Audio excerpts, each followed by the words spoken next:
নবম দশম শ্রেণীর সকল শিক্ষার্থীবৃন্দ, ইনস্টিটিউট অফ বেসিক ম্যাথসের পক্ষ থেকে সকলকে স্বাগত। আজ আমি তোমাদের গণিতের 11 অধ্যায়ের দুইটি পার্ট আছে, 11.1 এবং 11.2। আজ আমি 11.2-এর অঙ্কগুলো তোমাদের সমাধান করে দেবো, কারণ ইতিপূর্বে 11.1-এর সম্পূর্ণ সমাধান করা সম্পন্ন হয়েছে। এখন 11.2-এ তোমাদের যে অঙ্কগুলো আছে তার মূল বিষয়টি হলো ধারাবাহিক অনুপাত। আর ধারাবাহিক অনুপাত কি, আমি এই অনুপাত ও সমানুপাতের অধ্যায় যেদিন শুরু করেছি সেদিন কিন্তু সব কিছুরই একটি মৌলিক আলোচনা তোমাদের সাথে আমি করেছি। তার মধ্যে ধারাবাহিক অনুপাত সম্পর্কেও আলোচনা করা হয়েছে। তারপরেও আজকে যেহেতু এই ধারাবাহিক অনুপাত নিয়ে আমাদের এই অধ্যায়টা আবার নতুন করে শুরু করতে হচ্ছে 11.2, এই জন্য ধারাবাহিক অনুপাত কী সেই সম্পর্কে আমি তোমাদেরকে একটু মৌলিক আলোচনা করে তারপরে আমি এই চ্যাপ্টারের অঙ্কে চলে যাই। সেক্ষেত্রে দেখো, ধারাবাহিক অনুপাত হলো একাধিক অনুপাত, যেমন ক খ, ক অনুপাত খ। আমি একটি অনুপাতটি দেখাই। যেমন মনে করো এরকম একটি থাকলো ক অনুপাত খ, ক এবং খ এর অনুপাত মনে করলাম 2:3, ঠিক আছে। আবার যদি থাকে খ অনুপাত গ সমান সমান যে কোনো একটি দেওয়া আছে, মনে করলাম কত 5:4, এরকম যদি দেওয়া থাকে, তাহলে এই ক খ এবং গ এর মধ্যে অনুপাত কত হবে, এটিকে বলা হয় ধারাবাহিক অনুপাত। তাহলে ক = খ সমান 2:3 আর খ অনুপাত গ সমান 5:4। তাহলে এরকম যদি থাকে তখন আমরা এখানে আমাদের মূল কাজ হলো, দেখো এই ক খ গ এই তিনটির অনুপাত আমাদের দরকার, অর্থাৎ দরকার আমাদের ক অনুপাত খ অনুপাত গ সমান সমান কত হবে। তাহলে দেখো আমি ক যদি লিখি 2, খ লিখব 3, তাহলে খ তো আবার 5ও আছে, তাহলে 3 লিখবো না 5 লিখবো, তাহলে একটা সমস্যা দাঁড়াই গেল এখানে। আর গ তো আমাদের 4ই আছে, তাহলে আমাদের 3 এবং 5 দুইটি সংখ্যা রয়ে গেছে। খতে এখানে রয়েছে 3, আবার খতে এখানে রইল 5। এই জন্য এই অঙ্কগুলোকে আমরা কিভাবে করব, দেখো আমরা এই পরবর্তী যে অনুপাতটি আছে এই অনুপাতের খ দিয়ে আগের অনুপাতের দুইটিকেই গুণ করব, অর্থাৎ এই 5 দিয়ে 2কে গুণ করলে কত হয় 10:3×5=15। আবার এই পূর্বের অনুপাতের যে খ ছিল সেই খ দিয়ে এখানকার এই দুইটিকে গুণ করব, অর্থাৎ 3 দিয়ে 5কে গুণ করলে 3×5=15 অনুপাত 3×4=12। এখন দেখো আমাদের দাঁড়ালো কি ক খ, আবার এখানে খ গ। এখন এইখানে আমরা একটা জিনিস লক্ষ্য করি যে খ এবং খ দুইটি কিন্তু একই হয়ে গেল, তাই না? খ দুটি কিন্তু এখন একই হয়ে গেছে। তাহলে এখন আমাদের কিন্তু লিখতে আর কোনো সমস্যা রইল না। অর্থাৎ কি লিখতে পারি, ক কত 10 অনুপাত খ হলো 15 অনুপাত গ হলো 12, এটি। তাহলে ক অনুপাত খ অনুপাত গ, এটাকে আমরা লিখতে পারি 10:15:12। এই তো, তাহলে এটা কি বলা হয় ধারাবাহিক অনুপাত। তাহলে এই যে আমরা একটা অনুপাত লিখলাম, এই অনুপাতটাই হলো ধারাবাহিক অনুপাত। এরকম ক অনুপাত খ, খ অনুপাত ক গ, এখানে আবার থাকতে পারে গ অনুপাত ঘ থাকতে পারে। সেক্ষেত্রে এই গ দিয়ে এই দুইটাকে গুণ করব, এই গ দিয়ে ওখানকার দুইটাকে গুণ করব। এরকম ক খ গ ঘ ঙ চ এরকম অসংখ্য অনুপাত থাকতে পারে। সেই অনুপাতগুলোকে যখন আমরা ধারাবাহিকভাবে মূল্যায়ন করব তখন এটাকে বলা হয় ধারাবাহিক অনুপাত। এখন আরেকটি বিষয় আমি তোমাদেরকে দেখাই। এখানে কিন্তু আমাদের লঘিষ্ঠ আকারে আনার কোনো উপায় এখানে নেই, ঠিক আছে। যেহেতু এটাকে আমাদের লঘিষ্ঠ আকারে একটু ছোট করার কোনো পথ নাই, কিন্তু আবার কোনো কোনো অনুপাতে আমাদের এখানে এরকমও থাকতে পারে ক অনুপাত খ সমান সমান মনে করি আমরা 2:5।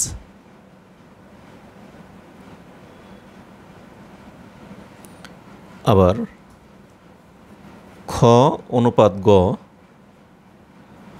সমান সমান আমাদের যদি থাকে 10:3, তাহলে এখানে আমাদের কি হবে? তাহলে আমি কিন্তু আগে যে প্রক্রিয়াটা তোমাদেরকে দেখালাম সেই প্রক্রিয়া অনুযায়ী এখানে কি হয় দেখো তো, এই 5 দিয়ে আমরা এই দুইটাকে গুণ করব, আর এই 10 দিয়ে ওই দুইটাকে গুণ করব, এই না? তাহলে 10 দিয়ে ওই দুইটাকে গুণ করলে 10 দুগুণে 20, 5 10-এ 50। আবার এই দিকে হবে কত? 5 দিয়ে 10কে গুণ করলে 50, 5 দিয়ে 3কে গুণ করলে 15। তাহলে আমাদের এখানে কি দাঁড়ায়? ক অনুপাত খ অনুপাত গ সমান কত হবে? 20 অনুপাত 50 অনুপাত 15।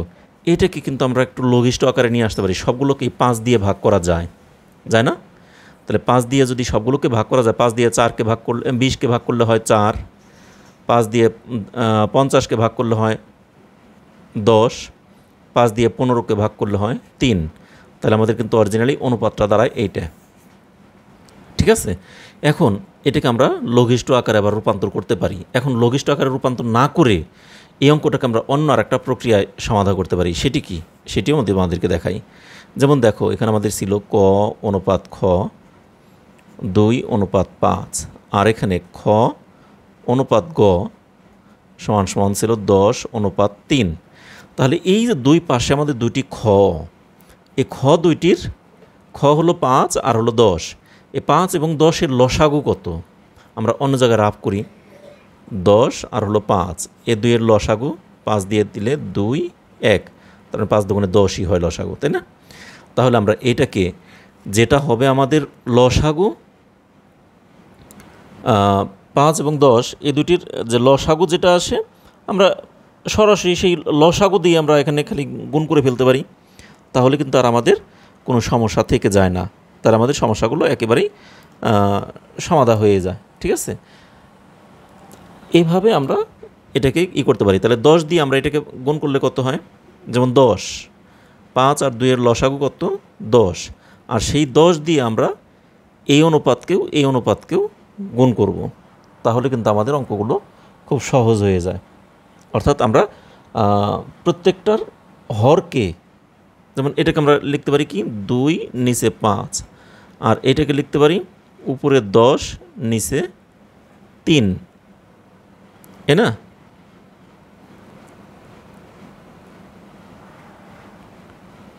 উপরে 2 নিচে 5, আর এখানে উপরে 10 নিচে আসলো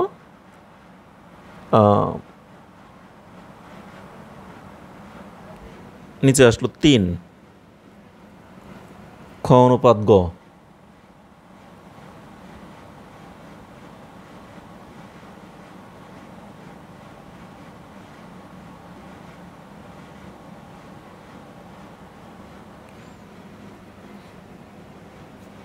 তাহলে এখন আমাদের এই যে 10 লসাগু কত আসলো? 10, এই দুটির লসাগু কত? 10।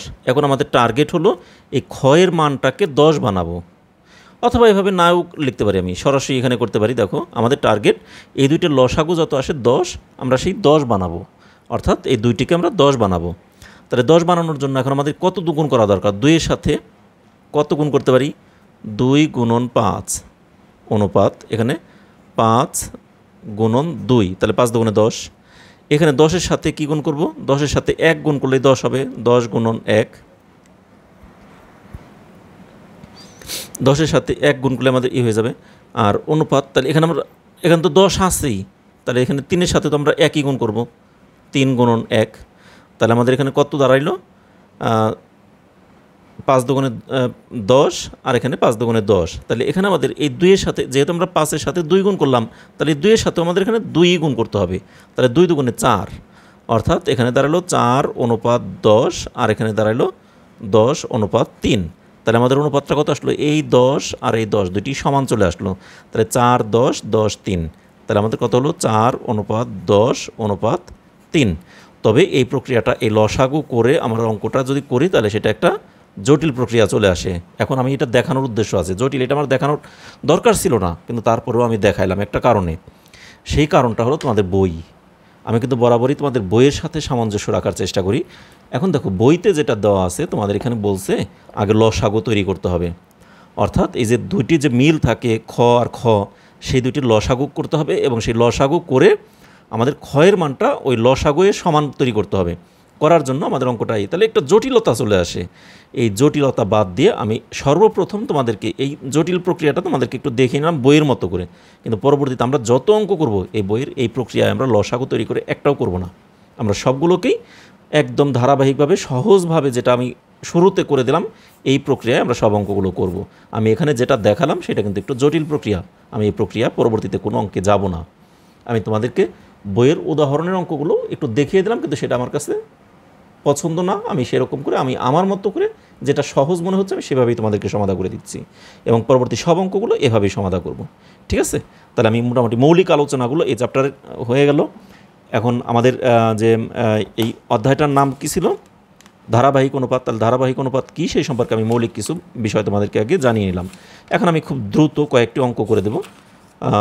সময় আমি এখানে তোমাদের এই মৌলিক বিষয়গুলো বোঝাতে গিয়ে অনেক সময় তোমাদের দিয়েছি। এখন আমি সরাসরি অঙ্কে দেখো 11.2 অনুশীলনীর 222 পৃষ্ঠা 9 পর্যন্ত যে অঙ্কগুলো আছে সবগুলো অবজেক্টিভগুলো আমি পরে দেখাবো। এখন আমি সরাসরি অঙ্কে এখানে 10 নাম্বার থেকে অঙ্ক শুরু। তাহলে 10 নাম্বারে কী দেওয়া আছে? 1 ঘন সেন্টিমিটার কাঠের ওজন 7 ডেসিগ্রাম। কাঠের ওজন সম আয়তন পানির ওজনের শতকরা কত ভাগ?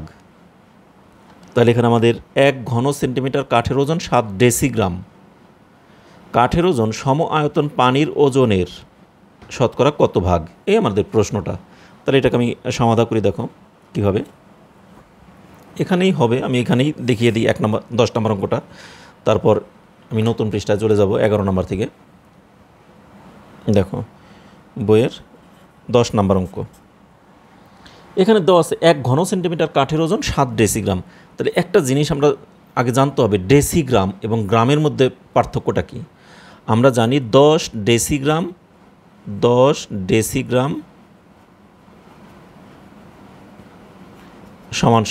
1 গ্রাম। এটা কিন্তু আমাদের মনে রাখতে হবে। আমরা জানি 10 ডেসিগ্রাম = 1 গ্রাম। তাহলে আমরা কিন্তু একদম ছোটোবেলায় একটা অঙ্ক আমরা শিখে আসছি, 1 ঘন সেন্টিমিটার পানির ওজন কত? 1 গ্রাম। আমরা জানি 1 ঘন সেন্টিমিটার পানির ওজন হলো 1 গ্রাম। আর 1 গ্রাম মানে কি? এখানে ডেসিগ্রাম, যেহেতু আমাদের অঙ্কটা এখানে ডেসিগ্রামে দেওয়া আছে, এজন্য আমরা গ্রামটাকে না এনে ডেসিগ্রামে নিয়ে আসবো। তাহলে এখানে লিখি আমরা জানি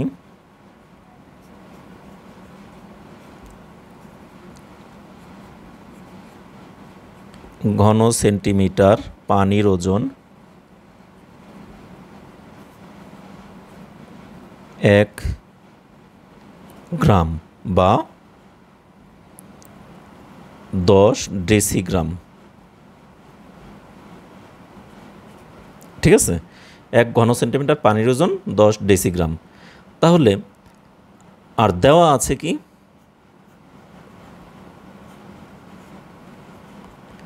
1 ঘন সেন্টিমিটার কাঠের ওজন,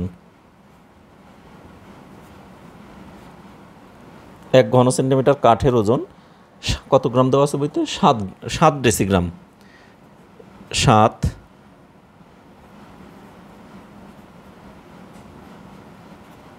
ডেসিগ্রাম 10 মানে 10 গ্রাম। ঠিক আছে?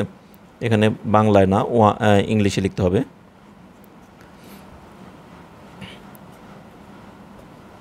তাহলে 1 ঘন সেন্টিমিটার কাঠের ওজন 7 ডেসিগ্রাম, এটা দেওয়া আছে। কিন্তু এখন আমাদের বলছে এটার শতকরা অনুপাত কত, অর্থাৎ পানির ওজনের, কাঠের ওজনটা পানির ওজনের কত, শতকরা কত অংশ, তাই না? তাহলে এখন লিখতে হবে, সুতরাং কাঠের ওজন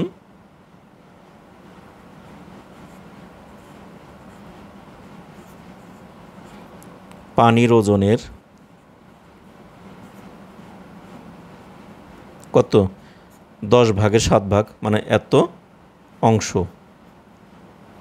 ঠিক আছে? কাঠের ওজন পানির ওজনের 10/7 অংশ। তাহলে এটাকে আমাদের বলছে এই কত অংশ, এটাকে শতকরা হারে প্রকাশ করতে বলছে। তাহলে এখন লিখি, সুতরাং শতকরা হারে প্রকাশ করে পাই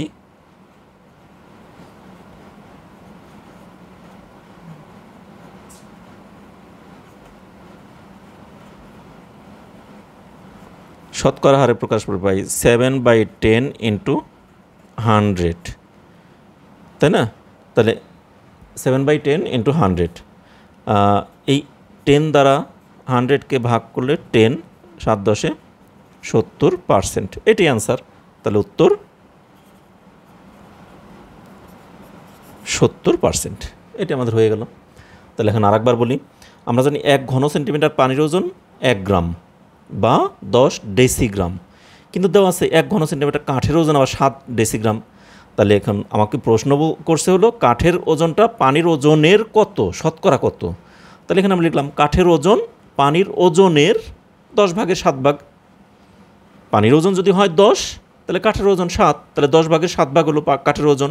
আর এটাকেই যখন শতকরা হারে প্রকাশ করব তখন এটাকে 100 দ্বারা গুণ, 7/10 ইন্টু 100, এটাকে কাটাকাটি করে গুণ করে আমাদের পেলাম কত, 70%, এটি আনসার। তার মধ্যে কিন্তু 10 নম্বর অঙ্কটা কমপ্লিট হয়ে গেল। এবার আমরা আরেকটি অঙ্ক দেখি।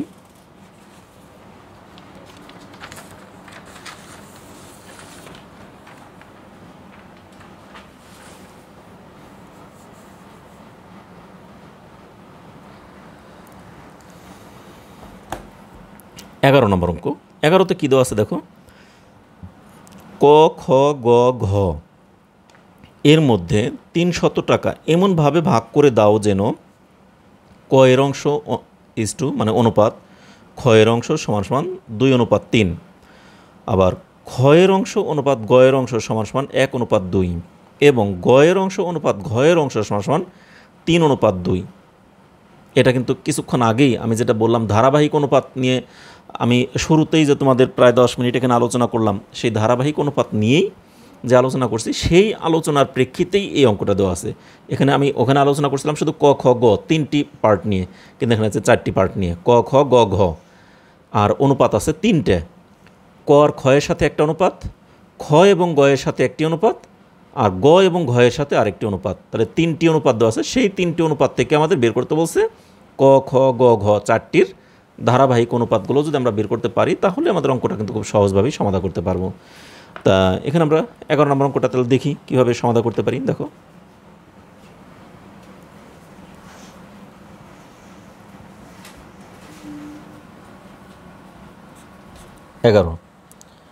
এখানে আমাদের যা যা দেওয়া আছে সেগুলো আমরা লিখে নিই। ঠিক আছে, দেওয়া আছে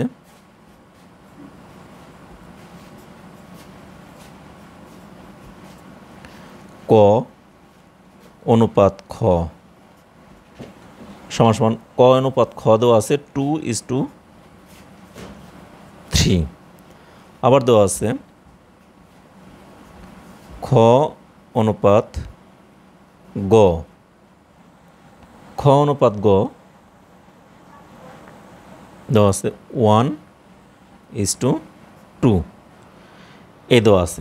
তাহলে এখন দেখো আমরা একটা কাজ করতে পারি, এই খ আর খ দুটিকে সমান বানানোর জন্য আমরা কি করতে পারি, সমান সমান দিয়ে এই 1 দ্বারা খ, এই 1 দ্বারা দুইটাকেই গুণ করব, তার মানে 2:3। ঠিক আছে, আবার এই 3 দিয়ে এই দুইটাকেই গুণ করব, তাহলে 3 একে 3, 3 দুগুণে 6। তাহলে আমাদের এখানে ক খ গ 3টার অনুপাত পেয়ে গেলাম 2:3:6। আবার আরেকটা দেওয়া আছে আমাদের, দেখো গ, এখানে আরেকটা কথা বলে দেওয়া আছে গ অনুপাত ঘ, তাহলে গ আর ঘ দেওয়া আছে কত, 3:2। এখন দেখো আমাদের এই গ দুইটাকে সমান বানাতে হবে, তাই না? তাহলে গতে এখানে এই 3 দিয়ে যদি 2কে গুণ করি, 3 দিয়ে 3কে গুণ করলে দেখো এই 3 দিয়ে 1কে গুণ করলে 3ই হলো, 3 দিয়ে 2কে গুণ করলে 6 হয়ে গেল। ঠিক আছে, এখন এই 3 দিয়ে যেমন ওই দুইটাকে গুণ করলাম, আবার ওইখানকার গ হলো এই 2, এই 2 দিয়ে এখানকার 2টাকে গুণ করব, তাহলে এই 2 দিয়ে 3কে গুণ করলে 3 দুগুণে 6, আর এখানে 2 দুগুণে 4। বুঝতে পারছো কিনা? আর একবার আমি বুঝাই, আমাদের টার্গেট হলো, আমি এটা লাল কালি দিয়ে বুঝিয়ে দিই, এই 1 দ্বারা 1 দিয়ে আমরা কি করব, এই 2টাকেই গুণ করলাম, 1 দিয়ে এই 2টাকেই গুণ করলাম, 2 একে 2, 3 একে 3, আবার ওইখানকার এই যে 3, এই 3 দিয়ে আবার এই দুইটাকে গুণ করব। 3 দিয়ে 3 একে 3, 3 দুগুণে 6, কারণ এই কোনাকুনি খ আর খ দুইটি মিল ছিল। এখানে আবার কোনাকুনি দেখো গ আর গ দুইটা মিল। তাহলে এখন আমরা কি করব, এই গ দিয়ে ওই দুইটাকে গুণ করব। এখানকার গ হলো 3, এই 3 দিয়ে 3 একে 3, 3 দুগুণে 6, আবার ওই গ দিয়ে এই দুইটাকে গুণ করব। তাহলে দেখো ওই গতে আছে কি 2, 3 দুগুণে 6, 2 দুগুণে 4। তাহলে এখন দেখো আমাদের কি দাঁড়ায়, আমরা লিখতে পারি এখন, সুতরাং ক অনুপাত খ অনুপাত গ অনুপাত ঘ। দেখো ক এর মান কত 2, খ এর মান পেলাম 3, এখানেও খ 3, এখানেও খ 3, দুই জায়গাতে কিন্তু খ 3, তাই না? অনুপাত গ, এখানেও দেখো 6, এখানেও 6, তাহলে আমরা লিখতে পারি 6। আর ঘ এখানে আছে শুধু 4, আমরা 4 লিখলাম। তাহলে ক খ গ ঘ চারটির অনুপাত বের হয়ে গেল 2 3 6 4, এই তো। তাহলে এখন আমরা লিখব অনুপাত কয়টি, 4টি। তাহলে এখন লিখি অনুপাত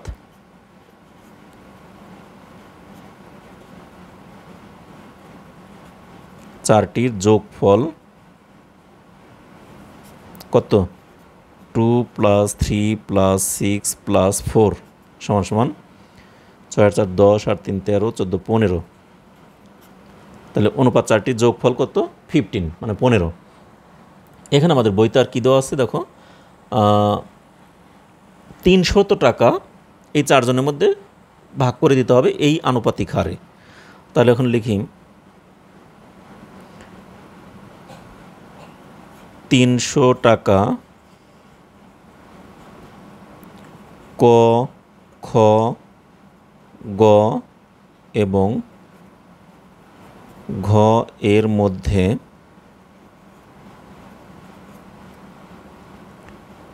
ভাগ করে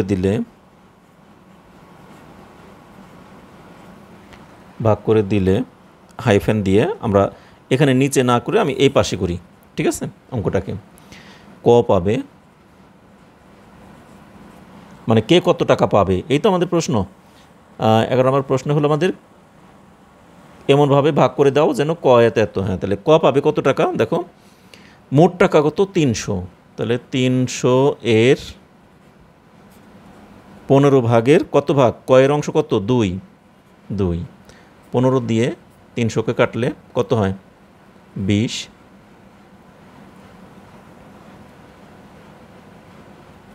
20 দুগুণে 40 টাকা। এটা হয়ে গেল আমাদের। তাহলে ক এর অংশটা বের হয়ে গেল, ক কত টাকা পাবে সেটা আমাদের কিন্তু অলরেডি হয়ে গেল, ঠিক আছে? এবার আসি আমরা খ কত টাকা পাবে সেটা দেখি। দেখো খ পাবে 300 এর 15 ভাগের খ এর অনুপাত কত 3, 20 সমান সমান 3 দুগুণে 6, 60 টাকা। গ পাবে 300 এর 15 ভাগের 6 ভাগ, তাহলে 6 দুগুণে 12, 120 টাকা। আর ঘ পাবে 300 এর 15 ভাগের 4 ভাগ, 15 দুগুণে 30, 4 দুগুণে 8 মানে 80 টাকা। এটি উত্তর। তাহলে আমাদের কে কত টাকা পাবে সেগুলি। এখন এখানে আমরা একটা সেকেন্ড ব্র্যাকেট দিয়ে এখানে অ্যান্সার দিয়ে দিতে পারি, অথবা আমরা আলাদা লিখে দিতে পারি, অথবা আমরা উত্তরটা কীরকম লিখতে পারি, উত্তর ক খ গ ও ঘ পাবে যথাক্রমে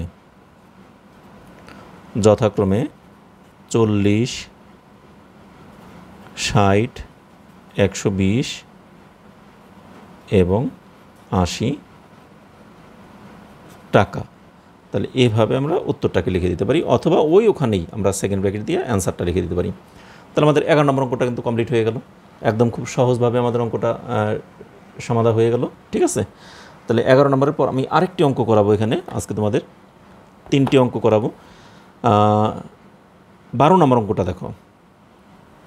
এখন 12 নম্বর অঙ্ক কী দেওয়া আছে, 3 জন জেলে 690টি মাছ ধরেছে, তাদের অংশের অনুপাত হলো 3-এর 2, 5-এর 4 এবং 6-এর 5 হলে কে কয়টি মাছ পেল?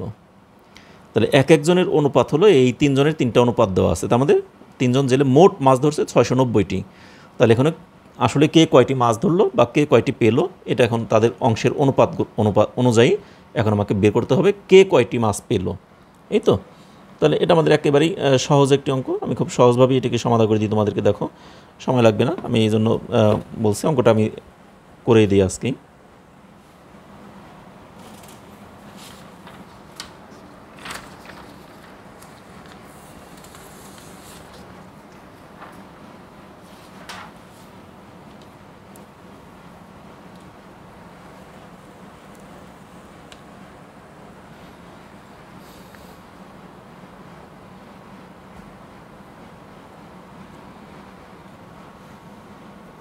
এখানে 690টি মাছ এবং তাদের অনুপাত, তাহলে যেটা দেওয়া আছে অনুপাতগুলোকে আমরা বের করে ফেলি, ঠিক আছে। তাহলে এখানে লিখি, দেওয়া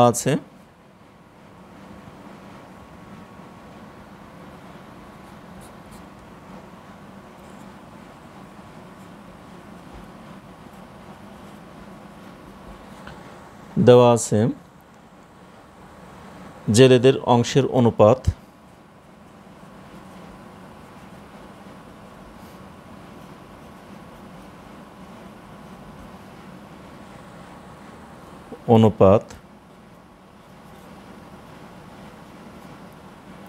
কত, 2/3, 4/5 এবং 5/6, এটা আমাদের এখানে দেওয়া আছে। এখন এই যেটা দেওয়া আছে এটাকে আমরা অনুপাত আকারে যদি লিখি তাহলে কি অবস্থা দাঁড়ায় সেটা আমরা দেখি। যদি অনুপাত আকারে লিখি, এখানে তো অনুপাত আকারে লেখা হয় নাই, এই মানটা আমাদের এখানে দেওয়া আছে, তাই না। সুতরাং 2/3 অনুপাত 4/5 অনুপাত 5/6। এখন এই অনুপাতটাকে আমরা ইচ্ছে করলে এই ভগ্নাংশটাকে দূর করে ফেলতে পারি। এখন কোনো অনুপাত, দেখো একটা কথা তোমাদেরকে, এটা আমি মৌলিক আলোচনা তো সব করা হয় না আসলে, অঙ্কের মধ্যে এক এক সময় এক এক ধরনের অঙ্ক চলে আসে, তখন আরেকটা মৌলিক কিছু বিষয় তোমাদের চলে আসে যেটি শেখানো দরকার। এতক্ষণ আমি যে অঙ্কগুলো দেখেছি সেগুলোর মধ্যে কোনো ভগ্নাংশ ছিল না, কিন্তু এখন কিন্তু আমাদের ভগ্নাংশ চলে আসছে। তাহলে এই ভগ্নাংশগুলো থাকলে সেগুলিকে আমরা সরল আকারে করে ফেলবো। আর সরল আকারে করার একটি প্রক্রিয়া, সেটি হলো প্রত্যেকটি ভগ্নাংশের যে হরগুলো থাকে সেই হরগুলোর লসাগু আমরা বের করব। তাহলে এখানে আমরা একটা সাইড নোট করব, 3, 5, 6 এটার লসাগু বের করব। 3 দিয়ে 1, 5, 2, তাহলে সুতরাং লসাগু কত হয়, 3 × 5 × 2 = 5 × 10, 3 × 10 = 30। তাহলে এই অংশটাকে আমরা এক কাজ করি, সমান সমান দেখো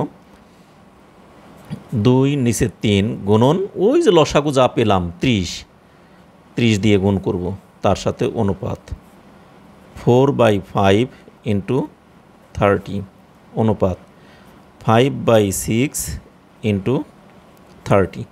আমরা এই লসাগু বের করে সেই লসাগু দ্বারা দুইটাকে সবগুলোকে গুণ করলাম। গুণ করার ফলে কি দাঁড়ায় দেখো, এখানে আমরা এই 3 দিয়ে 30কে কাটলে কত হয় 10, 5 দিয়ে 30কে কাটলে হয় 6, 6 দিয়ে 30কে কাটলে হয় 5, তাই না। তাহলে এখন এগুলিকে যদি আমরা গুণ করি তাহলে কত হয়, 10 দুগুণে 20 অনুপাত 4, 6, 24 অনুপাত 5, 5, 25। তাহলে এই যে এখন আমাদের একটা আগে ছিল ভগ্নাংশ আকারে অনুপাত, ওইটাকে এখন আমাদের সরল আকারে অনুপাত চলে আসলো। এখন এই অনুপাতগুলোর যোগফল বের করে ফেলি। তাহলে এখন লিখি অনুপাতগুলোর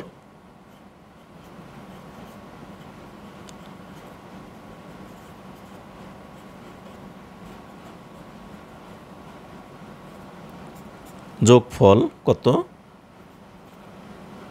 20 যোগ 24 যোগ 25, তাহলে কত হয়, 3 20 60, 69, 69 আসলো আমাদের অনুপাতগুলো যোগফল। এখন এই যোগফলের দেখো 59 ভাগের 20 ভাগ পায় কে, প্রথম জেলে, এখানে জেলেদের কারো কোনো নাম দেওয়া নাই, এখানে বলছে মোট কতটি মাছ ধরছে, মোট মাছ ধরছে 690টি মাছ। এখানে 3 জন জেলে বলছে, এখন সেই 3 জন জেলের 3টা অনুপাত, আমাদের প্রথম অনুপাত, দ্বিতীয় অনুপাত, তৃতীয় অনুপাত। তাহলে 3টি অনুপাত যেহেতু আছে, এখানে আমরা প্রথম জেলে, দ্বিতীয় জেলে এবং তৃতীয় জেলে এভাবে লিখতে পারি, তাই না? আমি এখানে নাই করে এই পাশে লিখি। তাহলে সুতরাং এখানে আরেকটি কথা লিখি, মোট মাছ ধরা হয়েছে, মোট মাছ ধরা হয়েছে কয়টি, বইতে দেওয়া আছে 690টি, 690টি।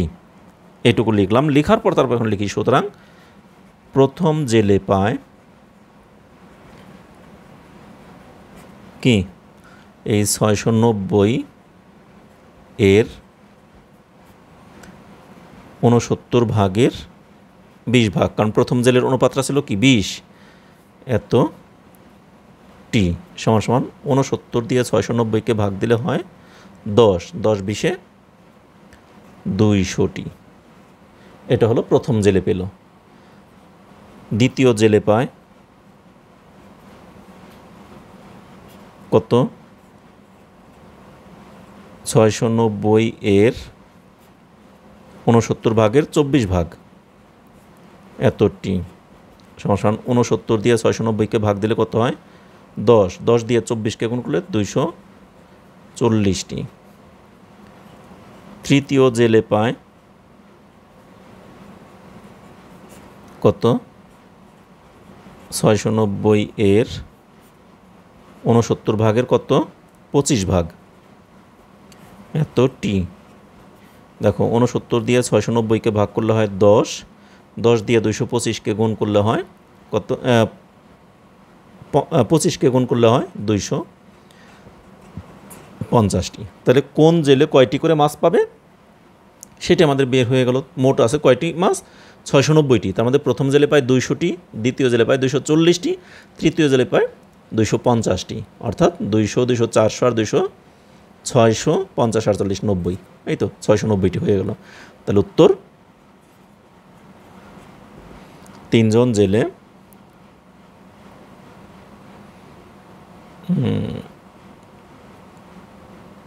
এভাবে লিখি, প্রথম, দ্বিতীয় ও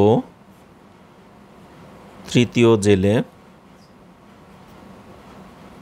মাছ পায় যথাক্রমে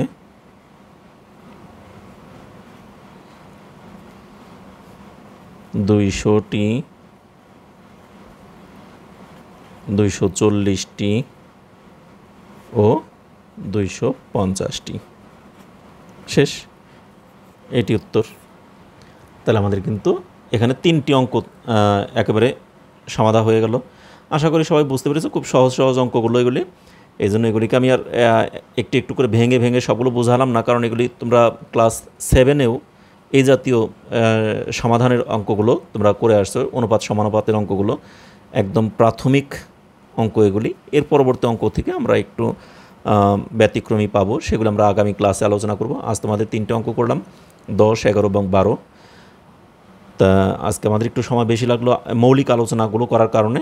আগামী ক্লাসে তোমাদের বাকি অঙ্কগুলো নিয়ে আবার তোমাদের সামনে হাজির হবো। সে পর্যন্ত তোমরা সকলে ভালো থেকো, সুস্থ থেকো এবং নিরাপদে থেকো। আমাদের চ্যানেলের সাথেই থেকো। আমার ক্লাসগুলো তোমাদের ভালো লাগলে অবশ্যই ক্লাস শেষে একটি করে লাইক দিবে এবং তোমাদের বন্ধু বান্ধব, আত্মীয় স্বজন সবার সাথে ক্লাসগুলোকে শেয়ার করবে। একই সাথে বলবো, যারা এই চ্যানেলকে এখনও পর্যন্ত সাবস্ক্রাইব করোনি তারা অবশ্যই সাবস্ক্রাইব করবে, আর যারা অলরেডি সাবস্ক্রাইব করেছো তাদেরকে অসংখ্য ধন্যবাদ। ধন্যবাদ সকলকে।